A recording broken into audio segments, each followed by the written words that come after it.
Découvrons comment utiliser l'interface de scalping sur ProRealTime. Cette interface est accessible depuis le menu Affichage en cliquant sur Scalping. Cette fenêtre permet une réactivité optimale sur les marchés, en vous permettant de préparer vos ordres et de les placer au moment précis où vous souhaitez ouvrir ou fermer une position. Avant d'ouvrir une première position, nous allons d'abord préparer un stop à 10 points et un target à 20 points. On peut ensuite entrer en position en un clic, en plaçant par exemple une limite au ask. Les targets et stops peuvent être déplacés rapidement depuis cette section, comme par exemple ici pour remonter notre stop au break-even, si la position est en gain.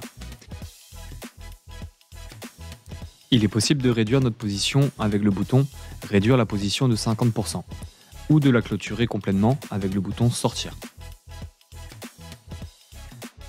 Nous pouvons également ajouter des targets et stops après l'entrée en position, grâce au bouton situé juste au-dessus du bouton « Sortir ».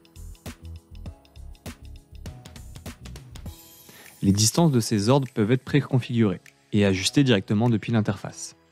Ces distances sont calculées au choix par rapport au prix d'entrée en position, au dernier prix, au bid ou au ask. Avec le bouton Stop Profit, on peut également placer un stop au-dessus du prix d'entrée pour sécuriser une partie du gain latent.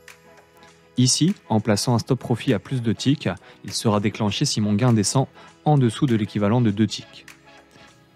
Ce bouton permet d'annuler tous nos ordres en attente. Cet autre bouton, lui, permet d'inverser notre position à tout moment.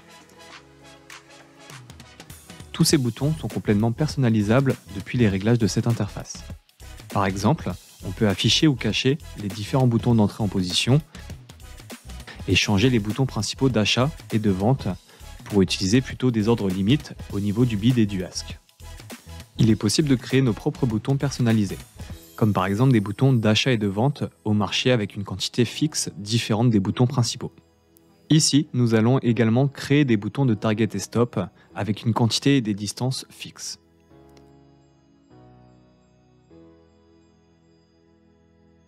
Pour changer l'ordre de ces boutons, il suffit de les glisser avec la souris.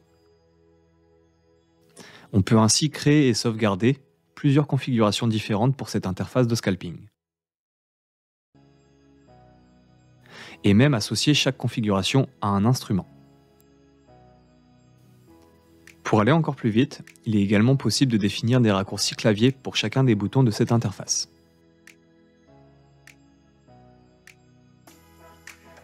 Si vous cherchez une meilleure réactivité dans votre trading, vous pourriez également être intéressé par le Stream Deck. Ce mini clavier complètement personnalisable vous permet de placer et déplacer vos ordres encore plus rapidement avec ProRealTime. Vous trouverez le lien vers notre page de présentation détaillée du Stream Deck en description. Voilà, vous savez désormais comment utiliser l'interface de scalping. À bientôt sur ProRealTime.